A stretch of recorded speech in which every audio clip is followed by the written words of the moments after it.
Hello friends, स्वागत है आपका गोल्डन हिस्ट्री चैनल पर। उम्मीद करता हूँ आप सभी सही होंगे और अच्छे से एग्ज़ाम की तैयारी कर रहे होंगे। तो फ्रेंड्स, हमने पिछली जो क्लास के अंदर पढ़ा था वो पढ़ा था टीचिंग एप्टीट्यूड के सिद्धांत। हम पढ़ रहे हैं common paper, general paper.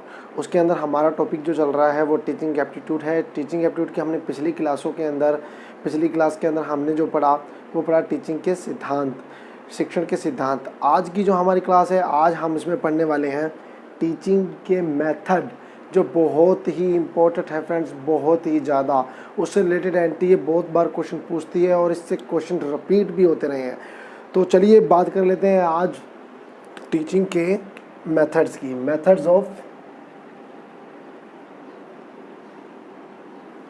Of teaching,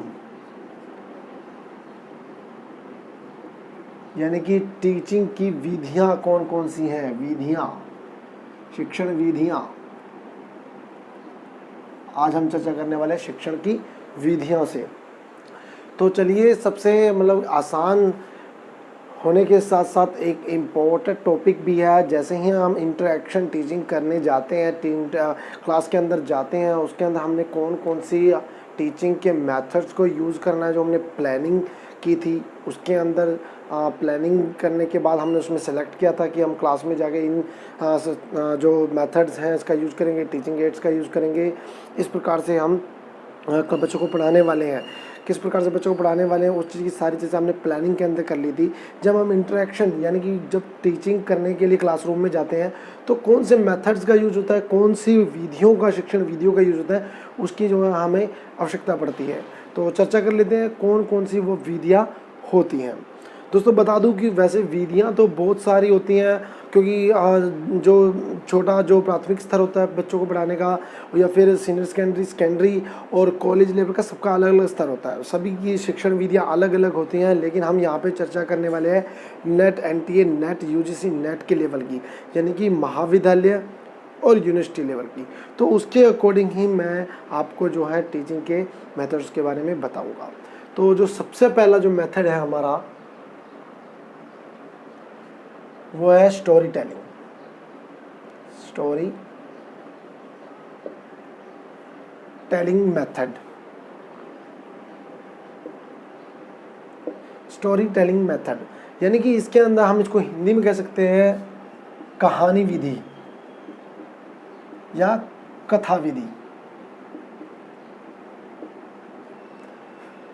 story telling method, दोस्तों ये जो मेथड है बहुत ही इम्पोर्टेंट मेथड है, क्योंकि जो कहानी है, जैसे कि हम देखते हैं कि हमारे घर के अंदर जो घर में बुज़ुर्ग होते हैं, दादा होते हैं, दादी होती हैं, नाना नानी होते हैं, हमारे घर के बुज़ुर्ग जो बच्चों को कहानियाँ सुनाते हैं। कहानियाँ बच्चों को इंटरेस्ट पैदा करने के लिए, रुचि बनाने के लिए, रुचि पैदा करने के लिए, बच्चों के अंदर एक इंटरेस्ट जगाने के लिए कहानियों का जो प्रयोग किया जाता है। लेकिन जो यूनिवर्सिटी लेवल, कॉलेज लेवल के जो बच्चे होते हैं, उनको कहानी के जो पात्र हैं, जो कहानी होती है, वो मोटिवेशनल, यानी कि मोटिवेट करने के लिए उनको बताई जाती है। तो इसके अंदर कुछ जो महत्वपूर्ण टॉपिक्स होते हैं, पॉइंट होते हैं, उनको महत्वपूर्ण ध्यान देना होता है। वो कौन कौन से आप सुन लीजिए। मैं हर बात आपको लिख के नहीं बता सकता, आप कुछ अपने आप से भी समझ सकते हैं, कुछ खुद से भी लिख सीजिए। तो इसके अंदर किस चीज़ को, जो महत्वपूर्ण बातों को है वो जो फॉलो किया जाता है, सबसे पहले बात आती है कहानी की। कहानी जो वो ज़्यादा लंबी ना हो, यानी कि कहानी इतनी लंबी ना हो कि बच्चे क्लासरूम में आपके बैठे हुए सो जाएं या फिर ऊबने लग जाएं। इतनी लंबी कहानी ना हो।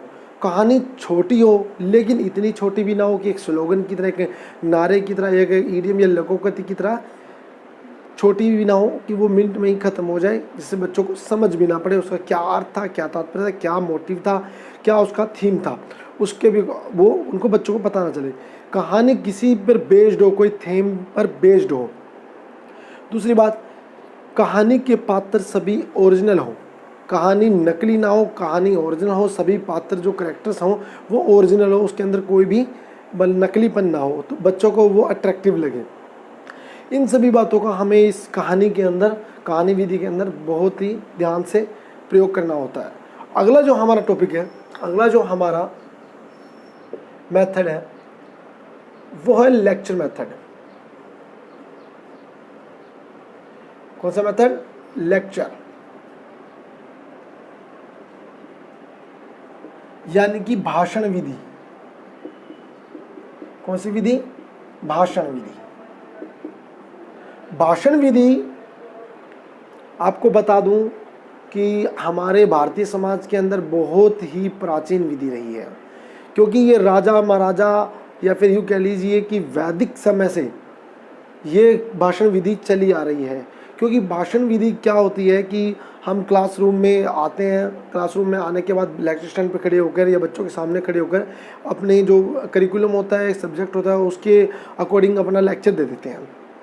और लेक्चर देने के बाद हमारा जो कार्य ख़त्म हो जाता है और उसके बाद जो ये विधि है इसके ही अकॉर्डिंग इसमें जो क्वेश्चन आंसर किए जाते हैं, जो अगली विधि होगी हमारी, वो जो लेक्चर विधि होती है ये बहुत ही प्राचीन है। क्योंकि हमने देखते हैं कि प्राचीन समय के अंदर जो मकतब होते थे या मदरसे, ये कह लीजिए जो क्लास होती थी, वो किसी पेड़ के नीचे, किसी नदी या नदी किनारे, तालाब किनारे या किसी सरकारी चौपाल के ऊपर, ये जो रेन बसेरे होते हैं इनके अंदर क्लासें होती थी।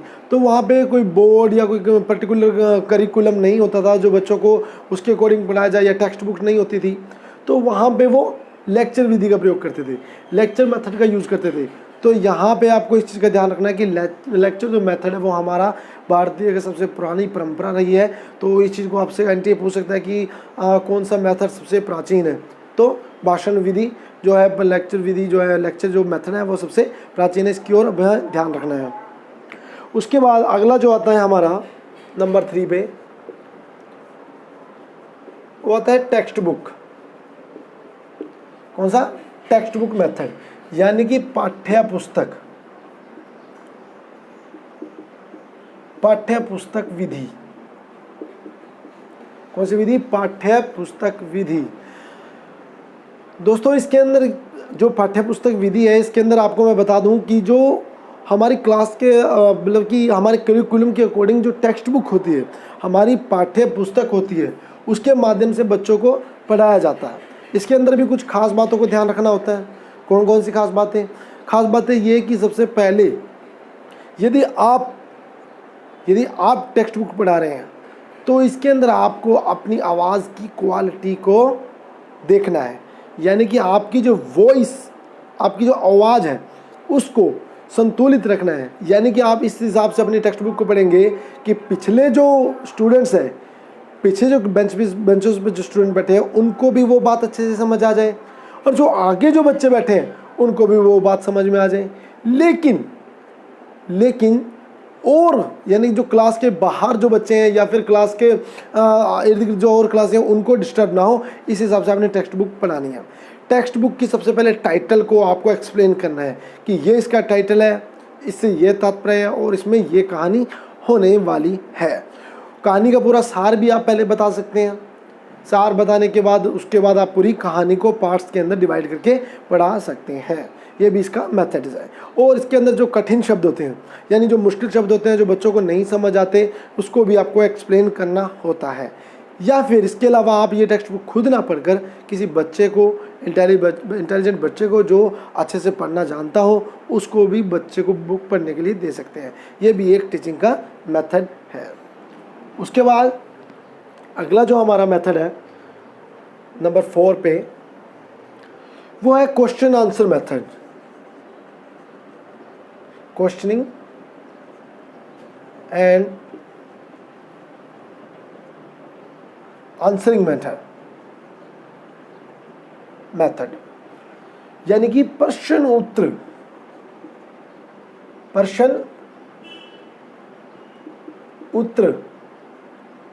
विधि। प्रश्न उत्तर विधि ये एक चलती क्लास के अंदर मूल्यांकन की भी एक विधि कहलाती है। मूल्यांकन की विधि का कहने का तात्पर्य यह है कि जैसे कि मैं आपकी अब क्लास ले रहा हूँ, अब क्लास लेते लेते मैंने आपसे बीच में सवाल पूछ लिया कि बताइए टीचिंग के सिद्धांत कौन से हैं, टीचिंग की कौन कौन सी अवस्थाएं होती हैं। तो ये आपसे बीच में मैंने सवाल कर लिया, तो ये तो यानी मान लीजिए कि ये प्रीवियस नॉलेज चेक के सवाल है क्योंकि पिछली क्लास के थे। मान लीजिए मैंने अभी आपसे पूछ लिया कि स्टोरी टेलिंग के अंदर कौन कौन सी बातों का मुख्य पॉइंटों का ध्यान रखना जरूरी है, बताइए। तो ये क्या हुआ, ये मैंने क्लास में आपसे क्वेश्चन किया और आपने इस चीज़ का मुझे जवाब दिया। तो ये मेथड जो है क्वेश्चन आंसर मेथड कहलाता है। ये भी बहुत ही महत्वपूर्ण जो क्लास की जो मेथड है टीचिंग का, बहुत ही महत्वपूर्ण, इसको भी आपको ध्यान में रखना है। और साथ ही साथ ये जो मेथड है, ये मेथड हमारा फॉर्मेटिक मूल्यांकन यानी कि फॉर्मेटिक इवैल्यूएशन भी कहलाता है। यानी कि चलती क्लास के अंदर बच्चों का इवैल्यूएशन करना, मूल्यांकन करना कि बच्चों को कितना उनको समझ आया, कितना उनका मतलब ध्यान क्लास के अंदर है। ध्यान को अट्रैक्ट करने के लिए, बच्चों को ध्यान को केंद्रित करने के लिए इस विधि का प्रयोग किया जाता है। उसके बाद अगली विधि आती है हमारी नंबर 5 पे, डेल्टन विधि, डेल्टन मेथड।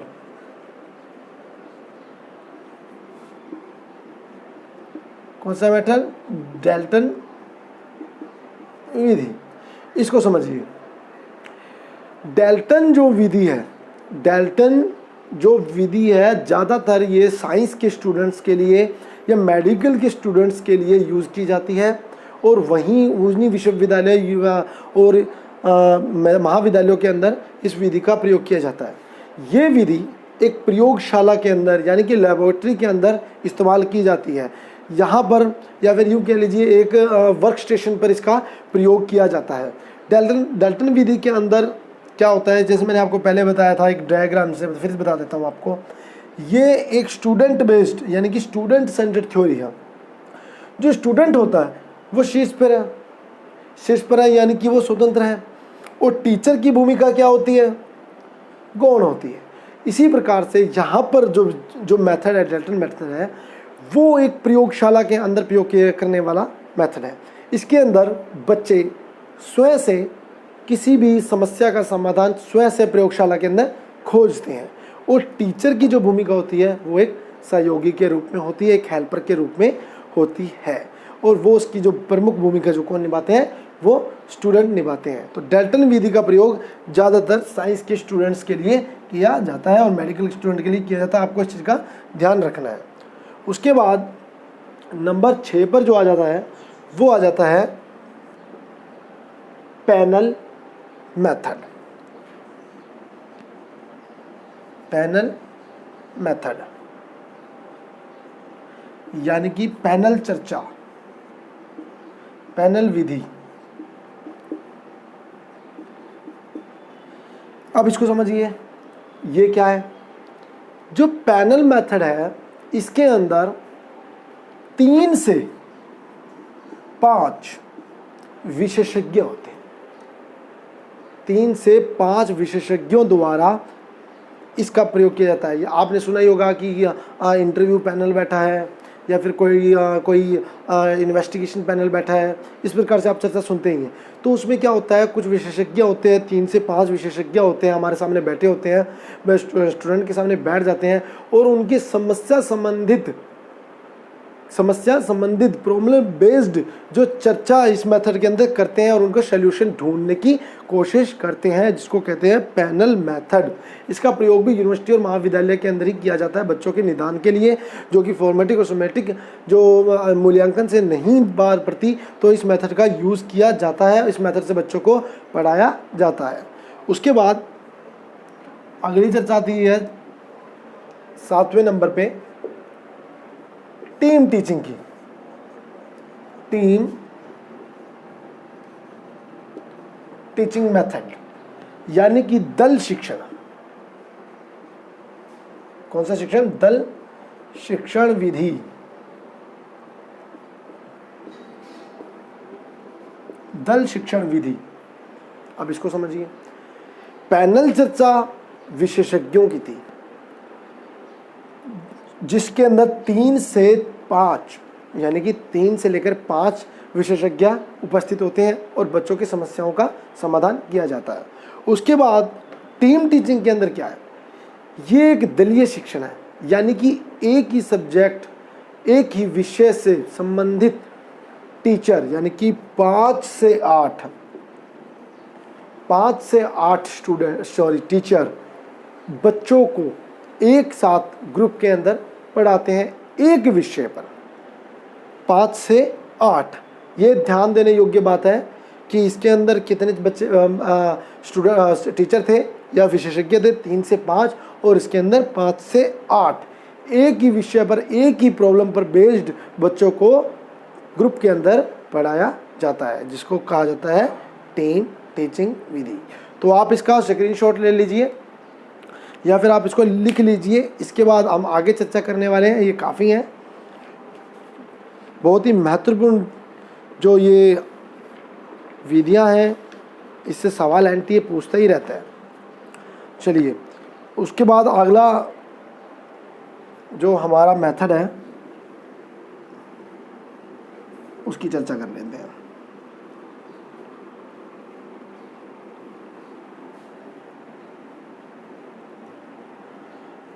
आप अच्छे से इसको समझ लीजिए, अगर फिर भी कोई डाउट हो तो मेरे कमेंट बॉक्स के अंदर आप अपना जो है समस्या या प्रॉब्लम या डाउट उसके अंदर लिख सकते हैं। मैं कोशिश करूँगा कि आपको उसको सल्यूशन दे दूँ। चलिए, उसके बाद हमारा जो अगला मेथड है नंबर 8, वो है डिस्कशन मेथड। डिस्कशन मेथड यानी कि विचार विमर्श विधि। कौन सी विधि? विचार विमर्श विधि, डिस्कशन मेथड। ये जो है विधि का प्रयोग, इस विधि का प्रयोग बच्चों के साथ किसी समस्या को लेकर डिस्कशन किया जाता है। यानी कि इसके अंदर दोनों ही चर, दोनों ही वेरिएबल्स जो एक्टिव रहते हैं, स्टूडेंट्स और टीचर, दोनों ही किसी एक समस्या को लेकर, उस पर बेस्ड किसी भी समस्या को लेकर, वो जैसे कि पर्यावरण की कोई समस्या है, कोई भी समस्या, कोई भी वायरस की समस्या, पर्यावरण की समस्या, कोई भी समस्या है, उसके बेस्ड, उस पे मुताबिक बच्चों के जो है डिस्कशन किया जाता है और सवाल जवाब किए जाते हैं इस मेथड से, जिससे बच्चों की मानसिकता का विकास होता है, बच्चों की जो एनालिटिक पावर है उसका विकास होता है। तो ये जो मेथड है बहुत ही इंपॉर्टेंट मेथड है, डिस्कसिंग मेथड है। इसका प्रयोग ज़्यादा से ज़्यादा क्लासरूम में आजकल के समय में किया जा रहा है। उसके बाद अगला जो हमारा है नंबर 9 पे,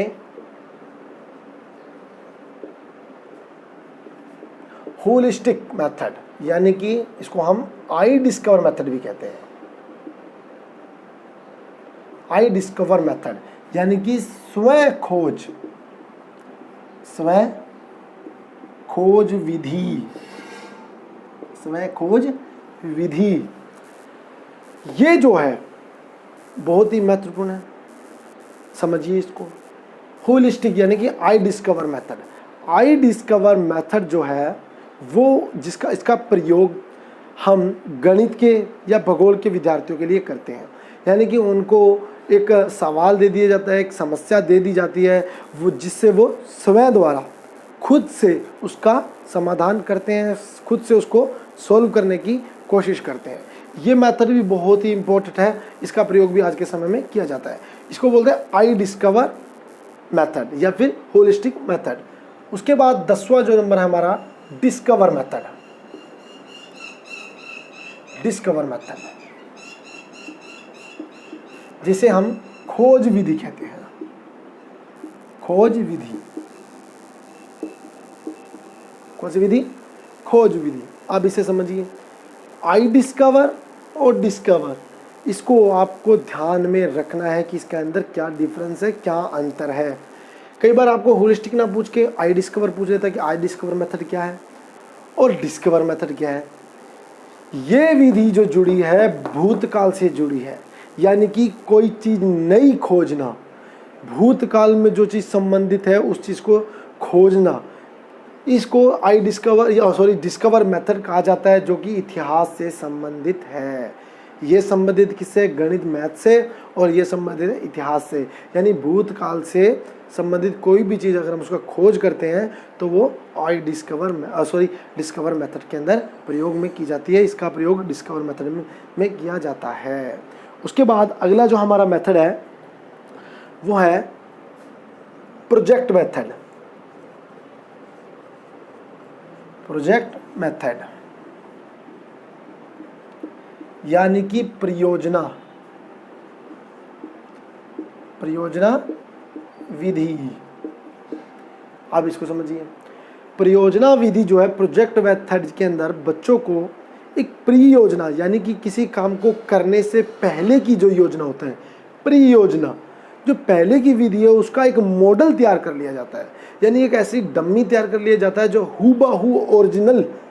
हूबहू बिल्कुल ओरिजिनल की जैसा होता है, लेकिन वो ओरिजिनल नहीं होता है, एक डम्मी होती है, एक प्रकार का एक प्रारूप होता है, एक ढांचा होता है ओरिजिनल ना होकर। तो वो जो बच्चों को बनाने के लिए दिया जाता है, आप देखते हैं कि स्कूल मॉडल में स्कूल लेवल पर ये साइंस के जो स्टूडेंट्स होते हैं उनको कुछ वो मॉडल बना के उसको जो यूनिवर्सिटी कॉलेज के अंदर लेके जाते हैं, स्कूलों के अंदर लेके जाते हैं। तो वो क्या चीज़ है, वो प्री योजना विधि है, यानी उनको कोई परियोजना दी जाती है। जैसे कि मान लीजिए कोई बच्चा आर्ट्स से रिलेटेड है, एग्रीकल्चर से रिलेटेड है, तो उसको कहा जाता है कि चलिए सिंचाई परियोजना पर एक प्रोजेक्ट बना के लीजिए, परियोजना बना के लीजिए। तो वो क्या करेगा, उसको वो किसी भी कार या थर्माकोल के द्वारा वो परियोजना तैयार कर लेता है, एक कार्डबोर्ड पे वो अपना उसका डमी तैयार कर लेता है। तो वो क्या चीज़ होती है, परियोजना होती है। तो इसी प्रकार से बच्चों की जो मेंटलिटी है, जो मानसिक जो उसके अंदर परिवर्तन बच्चों के अंदर आता है, बच्चों की एनालिटिक पावर को विकसित की जाती है इसके द्वारा, क्योंकि बच्चे स्वयं द्वारा उसको प्रोजेक्ट को तैयार करते हैं। इसके अंदर भी टीचर एक हेल्पर का ही भूमिका निभाता है। तो बच्चे जो है स्वयं द्वारा इसको मेथड को तैयार करते हैं, उसके बाद स्कूल कॉलेज के अंदर उनको रैंक दिया जाता है, भाई इस बच्चे ने अच्छा बनाया, इस बच्चे ने इतना बनाया। तो इस प्रकार से प्रोजेक्ट जो मेथड है यूज़ किया जाता है। उसके बाद अगला जो है 12वां, वह ब्रेन स्ट्रोमिंग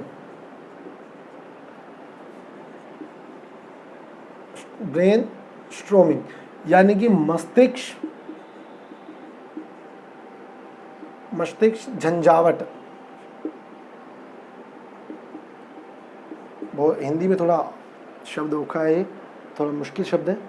मस्तिष्क झंझावट यानी कि बच्चों को एक समस्या देकर, कोई भी प्रॉब्लम देकर, या फिर यूँ कह लीजिए कोई भी एक सवाल देकर एक ग्रुप बना लिया जाता है, उनको ये समस्या दे दी जाती है और वो बच्चे खुद से अपने स्वयं से अपने दिमाग से उस सल्यूशन को करते हैं। मान लीजिए कि मैं आपको दे दूं कि कोरोना वायरस पर आप 4-5 बच्चों को एक ग्रुप बना लूं और उसको कोरोना वायरस के ऊपर एक टिप्पणी करने के लिए दूं, तो सभी बच्चे अपने अपने दिमाग से, अपने अपने माइंड से, ब्रेन से उस पर अपना अपना व्यंग्य करेंगे, कमेंट करेंगे और उसको एक टिप्पणी लिखकर हमें दे देंगे। तो इसी प्रकार इसके अंदर जो है बच्चों को समस्या ग्रुप के अंदर दी जाती है, वो अपने उसके अंदर डिस्कस करते हैं, ब्रेन स्टॉर्मिंग करते हैं, मानसिक दबाव से मानसिक तरीके से अपने मेंटलिटी के हिसाब से उसका समाधान खोजने की कोशिश करते हैं, जिसको कहा जाता है ब्रेन स्टॉर्मिंग। उसके बाद 13वां जो है हमारा वो है रोल प्लेइंग मेथड यानी कि भूमिका अभिनय।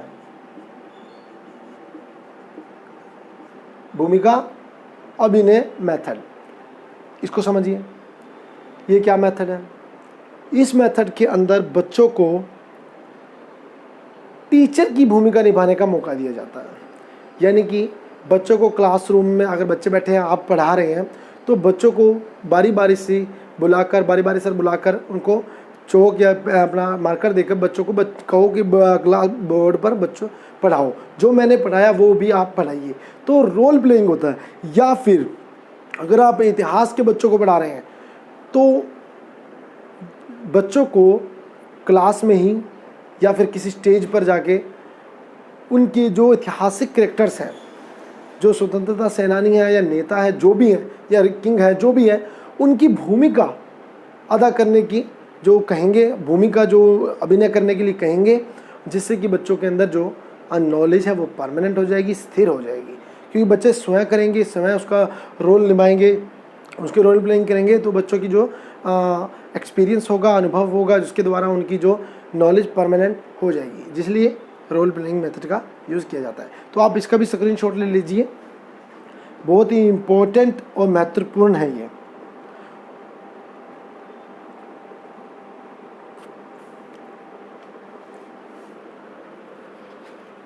चलिए अगला जो हमारा मेथड होगा वो कौन सा होगा, उसकी भी चर्चा कर लेते हैं। मेथड बहुत हैं, टीचिंग मेथड्स बहुत हैं, लेकिन हमने उन्हीं का डिस्कशन करना है यहाँ पे जो यूनिवर्सिटी और कॉलेज लेवल पर यूज़ होते हैं, क्योंकि हम लोग स्कूल में पढ़ाएंगे नहीं, हम लोगों का जो काम है वो महाविद्यालय और यूनिवर्सिटी लेवल का है। तो चलिए अगला जो है हमारा 14 नंबर जो है वो है सेमिनार मेथड। सेमिनार मेथड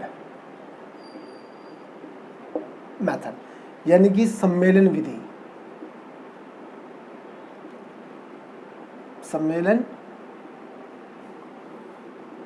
विधि आपने बच्चों देखा होगा कि जो सेमिनार्स होते हैं, सेमिनार बहुत तरीके के होते हैं।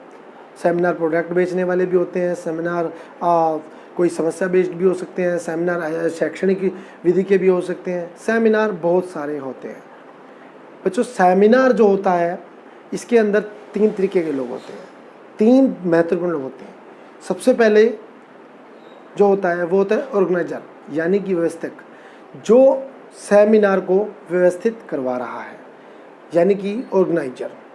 दूसरे नंबर पे जो आता है वो होता है बच्चों कौन, विशेषज्ञ यानी कि जो स्पेशलिस्ट है, यानी कि जो विषय के स्पेशलिस्ट हैं, जो टीचर्स हैं वो। और तीसरे नंबर पे स्थिति आ जाती है यानी कि ऑडियंस यानी कि स्टूडेंट्स। तो इस प्रकार से ये 3 प्रकार के इसके अंदर लोगों को रखा गया है। 3 प्रकार की अवस्थाएं होती हैं, ये मान लीजिए 3 प्रकार के, पहले ऑर्गेनाइजर, दूसरा स्पेशलिस्ट और तीसरे स्टूडेंट्स। 3 प्रकार के इसमें भूमिका, महत्वपूर्ण तीनों की भूमिका होती है। तो एक सेमिनार एक बड़े स्तर पे भी हो सकता है, छोटे स्तर पे भी हो सकता है। कहने का मतलब है कि इसके अंदर जितने भी लोग होते हैं वो ज़्यादातर इनवाइटेड होते हैं, यानी कि बच्चे जो होते हैं उनको बुलाया जाता है। वो अपनी इच्छा के अकॉर्डिंग नहीं आते, उनको स्पेशल बुलाया जाता है कि बच्चों यहाँ आओ और इसके अंदर इसी समस्या बेस्ड है, आप इसे सोल्यूशन करेंगे। जो इसके अंदर विधियाँ होती है, क्वेश्चन आंसर विधि होती है। जो विशेषज्ञ होते हैं वो बच्चों के सामने समस्याओं का सल्यूशन करते हैं। बच्चों के जो क्वेश्चन होते हैं, क्वेरी होती है, वो बच्चे पूछ लेते हैं तो उनका तुरंत जवाब उनसे मिल जाता है। तो इस सेमिनार मेथड जो है वो ज़्यादातर यूनिवर्सिटी कॉलेज लेवल पे ही यूज़ किया जाता है और ये बहुत ही महत्वपूर्ण होता है। किसी विशेष समस्या का विशेषज्ञों द्वारा उसका समाधान किया जाता है। उसके बाद अगला जो मेथड है हमारा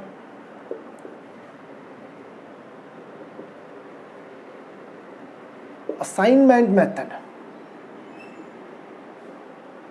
कौन सा मेथड? असाइनमेंट मेथड यानी कि हस्तकला विधि। हस्तकला विधि यानी कि इसके अंदर बच्चों के जो हाथ का लेखन का जो कार्य है उसको सुधारने के लिए, उनकी लेखन की क्षमता को बढ़ाने के लिए असाइनमेंट मेथड का यूज़ किया जाता है। यानी कि क्लास के बाद या कोई यूनिट है उसके अकॉर्डिंग, उस यूनिट के अकॉर्डिंग, उस इकाई के अकॉर्डिंग बच्चों को एक असाइनमेंट लिखने के लिए दिया जाता है, जिसमें बच्चों को कुछ 5 से 6 पेज का या ज़्यादा भी पेजों का एक असाइनमेंट लिखना होता है। जिसमें जो कि ज़्यादातर मेथड, इस मेथड का यूज़ क्यों किया जाता है? बच्चों की हैंड राइटिंग सुधारने के लिए, बच्चों की लेखन कला के अंदर सुधार लाने के लिए, उनकी लिखने की क्षमता को बढ़ाने के लिए इस मेथड का यूज़ किया जाता है, जो कि बहुत ही महत्वपूर्ण है। ये जो विधि है कॉलेज और यूनिवर्सिटी लेवल पर बहुत तेज़ी से यूज़ की जा रही है और इसका जो महत्व जो है बढ़ता जा रहा है। तो आपको इसके अंदर भी इसका ध्यान रखना है। उसके बाद अगला जो हमारा मेथड है वो है रिव्यू मेथड।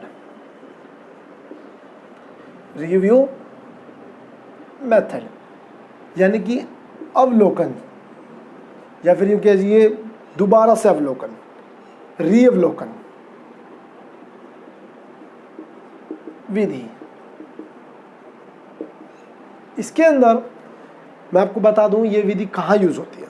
जैसे कि हमने कोई चैप्टर या यूनिट को पढ़ा दिया, बच्चों को समझा दिया, लेक्चर दे दिया, उसके बाद लास्ट में दोबारा फिर से एक बार बच्चों को रिव्यू करवाना होता है, रिव्यू देना होता है। यानी कि मान लीजिए कि आपने कोई 1857 की क्रांति को पूरा एक्सप्लेन कर दिया, पूरा बच्चों को पढ़ा दिया। उसके बाद लास्ट में आप दोबारा से क्लास के अंत के अंदर आपने दोबारा से उसको रिव्यू देना है, बच्चों को बताना है कि उसके क्या कारण थे मुख्य, क्या उसके परिणाम थे, क्यों वो हुआ और क्या उसके परिणाम रहे। ये सभी बातें या फिर क्या उनका घटनाक्रम रहा, ये सभी बातें आप 5 मिनट के अंदर बच्चों को लास्ट कक्षा के अंदर एक रिव्यू की तरह, एक आखिरी रीअवलोकन की तरह, दोबारा से अवलोकन की तरह एक बच्चों को इसके बारे में, बच्चों को चैप्टर के बारे में, यूनिट के बारे में बताएंगे। इसलिए इस मेथड का यूज़ किया जाता है। उसके बाद हमारा अगला जो मेथड है वो है इंडक्टिव मेथड। इंडक्टिव मेथड यानी कि आगमन विधि। कौन सी विधि? आगमन विधि। आगमन विधि। और अगला जो हमारा होगा, अभी इसको एक्सप्लेन करते हैं हम लोग, डिडक्टिव यानी कि निगमन विधि। निगमन विधि बहुत ही इम्पोर्टेंट मेथड है ये। बच्चे अक्सर इन दोनों में कंफ्यूज रहते हैं और इससे बहुत बार सवाल नेट के एग्ज़ाम में पूछे भी जाते हैं और बार बार रिपीट भी होते हैं। तो बच्चों इन दोनों को समझना बहुत ही मुश्किल है और समझना ज़रूरी भी है, क्योंकि आगमन जो विधि है और निगमन जो विधि है वो लगती दोनों सेम ही है। इनके एग्जाम्पल बिल्कुल सेम से ही होते हैं। बच्चों को इनका डिफरेंस जो निकालना, पता लगाना बहुत ही मुश्किल हो जाता है, इसलिए ये विधि बहुत ही ज़्यादा उनको मुश्किल लगती है। लेकिन इसको समझिए, इंडक्टिव विधि, आप इसको नोटबुक में भी लिख सकते हैं। मैं आपको बताऊंगा क्या चीज़ है इंडक्टिव विधि। इंडक्टिव का मतलब होता है आना यानी कि आगमन, और डिडक्टिव का मतलब होता है डिडक्ट होना यानी कि निकलना। अब इसको एक डायग्राम से फिर से समझते हैं। ये डायग्राम हमारा ट्राइपोलर, जो आगमन विधि है यानी कि जो इंडक्टिव मेथड है, जो हमारा इंडक्टिव मेथड है, इसके अंदर बच्चा जो होता है शीर्ष पर होता है, स्टूडेंट जो होता है वो शीर्ष पर होता है, यानी कि लेजिस फेयर टाइप यूज होता है। यानी कि आगमन विधि बच्चा स्वयं द्वारा सीखता है, खुद से सीखता है। यानी कि ये जो मेथड है क्या है? Student centred theory. ये मेथड स्टूडेंट सेंटर्ड है और इसमें जो बच्चा, जो डिडक्टिव के अंदर टॉप पर कौन होता है? टीचर होता है। यानी कि इसके अंदर टीचर की भूमिका, डिडक्टिव के अंदर टीचर की भूमिका महत्वपूर्ण होती है। और समझिए, इंडक्टिव के अंदर बच्चा स्वयं सीखता है, खुद से प्रयासों से सीखता है, इसमें समय अधिक लगता है, इसमें टीचर द्वारा शिक्षित किया जाता है। बच्चों को जो सिखाने का कार्य है वो टीचर द्वारा किया जाता है। यहाँ इंडक्टिव में बच्चा स्वयं सीखता है, डिडक्टिव में बच्चे को टीचर द्वारा सिखाया जाता है। ये को स्टूडेंट सेंटर्ड थ्योरी मेथड, ये टीचर सेंटर्ड मेथड कहलाता है। इसमें समय अधिक लगता है क्योंकि बच्चा खुद से प्रयास करके सीखता है तो समय अधिक लगेगा। इसमें समय कम लगता है क्योंकि एक्सपीरियंस होल्डर जो टीचर्स हैं वो बच्चों को पढ़ाते हैं, तो इसमें समय कम लगता है। ये अधिक खर्चीला है, ये कम खर्चीला है, क्योंकि इसमें स्वयं द्वारा कार्य किया जा रहा है तो अधिक खर्चा होएगा। अगर इसमें बच्चों जो गाइड्स के द्वारा किया जा रहा है या फिर टीचर के द्वारा करवाया जा रहा है तो इसमें खर्चा कम होगा। तो इंडक्टिव के अंदर बच्चा स्वयं द्वारा सीखता है, डिडक्टिव में टीचर द्वारा सिखाया जाता है। तो एक और बात जो कि बहुत ही महत्वपूर्ण है, ये जो मेथड है इसके अंदर बच्चा पर्टिकुलर टू जर्नल यानी कि विशेष से सामान्य की ओर जाता है। यानी कि बच्चे को जो पढ़ाया जाता है पहले विशेष चीज़ को दे दिया जाता है, उसके बाद वो धीरे धीरे स्वयं द्वारा सीखते हुए सामान्य की ओर जाता है। यानी कि बच्चे को कोई सवाल दे दें, गणित के स्टूडेंट को कोई बहुत ही मुश्किल सवाल दे दें और उसको निकालने के लिए दिया जाए तो वो उसके अंदर अधिक समय लगाएगा, क्योंकि उसको फॉर्मूलों का नहीं पता है, उसको उसका मेथड का नहीं पता है, तो उसको निकालने में उसको समय लगेगा। लेकिन जब वो सीख जाएगा, जब वो उसके बारे में जान जाएगा, तो उसको वो आसान लगने लगेगा। इसी प्रकार से वो पर्टिकुलर टू जर्नल की तरफ पहुंच गया। लेकिन डिडक्टिव में क्या होता है, ये जर्नल टू पर्टिकुलर है, यानी कि सामान्य से विशेष की ओर। इसके अंदर टीचर पहले आपको उदाहरण देंगे, आपको एग्जाम्पल देंगे, आपको फॉर्मूला समझाएंगे और उसके बाद आपको क्वेश्चन देंगे। यानी कि पहले आपको एग्जाम्पल देंगे, एग्जाम्पल के बाद क्वेश्चन देंगे। इसके अंदर पहले क्वेश्चन दिया जाएगा और उसके बाद एग्जाम्पल दिया जाएगा। तो ये दोनों मेथड आपको बहुत ही इम्पोर्टेंट याद रखने हैं। इंडक्टिव यानी स्टूडेंट सेंट्रेड, डिडक्टिव यानी टीचर सेंट्रेड, इन दोनों को आपको खास तौर पे ध्यान रखना है। चलिए, अगला जो हमारा मेथड है वो है टूर मेथड। टूर मेथड या फिर यूं कहिए पर्यटक विधि। टूर मेथड, टूर मेथड क्या होता है कि जैसे कि स्टूडेंट्स इतिहास के हैं, भूगोल के हैं या फिर साइंस के हैं, उनको हम जो उनका मेंटली लेवल है या फिर उनको जो नॉलेज हमने देनी है उसको परमानेंट करने के लिए, स्थायी करने के लिए हम टीचिंग एड्स का यूज़ करते हैं। उसी प्रकार से और अच्छे से उनको समझाने के लिए हम टूर मेथड का भी यूज़ करते हैं। हम कॉलेज यूनिवर्सिटी के अंदर टूरों पर जाते हैं, आपने देखा होगा स्टूडेंट्स को टूर्स पर ले जाया जाता है, उसके पीछे शैक्षणिक भावना जुड़ी होती हैं। यानी कि मान लीजिए हम बच्चों को ताजमहल दिखाने जा रहे हैं, तो उनका मकसद ये नहीं है कि ताजमहल देखना है, ताजमहल से देखने का मतलब ये है कि इतिहास के स्टूडेंट्स को उसके बारे में पता लगेगा, उसकी कितनी बड़ी वो इमारत है, किस प्रकार की वो बनी हुई है। वो जब साक्षात उसको देखेंगे, जब उसको सामने देखेंगे, उसके रूबरू देखेंगे, तब बच्चों को ज़्यादा नॉलेज मिलेगी और उनकी जो नॉलेज होगी वो परमानेंट होगी। इसलिए टूर मेथड का जो यूज़ किया जाता है। उसके बाद अगला जो और आखिरी जो हमारा मेथड है वो है मिस्ट्री मेथड।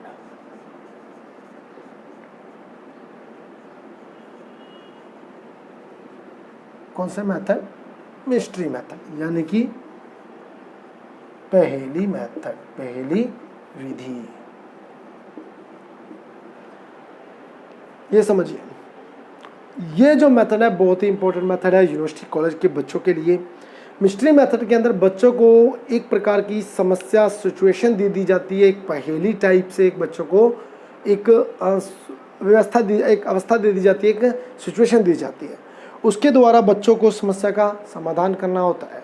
यानी कि बच्चों को एक समस्या दे दी, समस्या देने के बाद बच्चों को कहा कि बच्चों जैसे कि एक सिचुएशन है, मान लीजिए मैं आपको कहूँ कि एक पहाड़ है, उस पर कुछ लोग हैं जो यूनिफॉर्म में हैं, वो वहाँ पर लेटे हुए हैं और कुछ वहाँ पे लाल रंग का कलर खिंडा हुआ है, या फिर यूँ मान लीजिए लाल सा कुछ वहाँ पे चीज़ पड़ी है, तो जो लिक्विड में है। तो आपको मैं कहूँ कि वो क्या चीज़ है, तो कुछ बच्चे क्या कहेंगे? कुछ बच्चे कहेंगे कि अभी यहाँ पर युद्ध हुआ है, सैनिक मरे हुए हैं, खून बिखरा हुआ है। लेकिन कुछ बच्चे कहेंगे कि यहाँ पे होली बनाई गई है, रंग खिंडा हुआ है, सैनिक जो है वो आराम कर रहे हैं। तो इस प्रकार से बच्चों की मेंटलिटी को चेक किया जाता है, एक सिचुएशन के अकॉर्डिंग, एक मिस्ट्री के अकॉर्डिंग उनका जो मेंटलिटी, जो उनकी एनालाइजिंग पावर है, उसको चेक करने के लिए मिस्ट्री मेथड का यूज़ किया जाता है। तो दोस्तों इस प्रकार से आप इसका स्क्रीनशॉट ले लीजिए। ये जो 20 जो मेथड है, महत्वपूर्ण मेथड है, इनका हमने प्रयोग करना है यूनिवर्सिटी लेवल, कॉलेज लेवल पर, जो कि बहुत ही महत्वपूर्ण है, बहुत ही इम्पोर्टेंट मेथड है। और इन मेथड के बिना आप शिक्षण कार्य नहीं कर सकते। मेथड के द्वारा ही आप शिक्षण कार्य कर सकते हैं, एक अच्छा टीचर बन सकते हैं। एक अच्छे टीचर की क्वालिटी जो है टीचिंग मेथड के अकॉर्डिंग ही आपके अंदर आ सकती है। तो दोस्तों ये 20 के 20, 20 के 20 अच्छे से याद कर लीजिए, आप इसको समझ लीजिए। अगर आपको कुछ बात नहीं समझ आई है तो आप मेरे कमेंट बॉक्स के अंदर आप अपनी समस्या, अपने डाउट को लिख सकते हैं, मैं उसको आपको फिर से समझा दूंगा, फिर से आपको बता दूंगा। तो दोस्तों अगर आपको वीडियो पसंद आई हो तो लाइक शेयर ज़रूर कर दें और सब्सक्राइब करना बिल्कुल ना भूलिए, और ज़्यादा से ज़्यादा शेयर कीजिए। जितने भी नेट के स्टूडेंट्स हैं जो कि हिस्ट्री से ज़्यादा जुड़े हुए हैं, क्योंकि मैं हिस्ट्री भी पढ़ाता हूँ, अपनी वीडियो हिस्ट्री की भी डाल रहा हूँ, तो हिस्ट्री के जो स्टूडेंट है जो नेट के रिकॉर्डिंग, नेट के एग्ज़ाम को अच्छे से अच्छे नंबरों से क्रैक करना चाहता है, उसको ये लिंक शेयर कर दीजिए। सब्सक्राइब करने के लिए कहिए, सब्सक्राइब इसको करिए, जितना हो सके इसको अपने दोस्तों को, अपने फ्रेंड्स को जो है इसको शेयर कीजिए, और जुड़े रहिए गोल्डन हिस्ट्री के साथ। अगली वीडियो के लिए नोटिफिकेशन वाले बटन को प्रेस कर दीजिए, और मेरी जैसे ही अगली वीडियो आएगी आप उसको देख लीजिए। तब तक के लिए धन्यवाद। जय हिंद।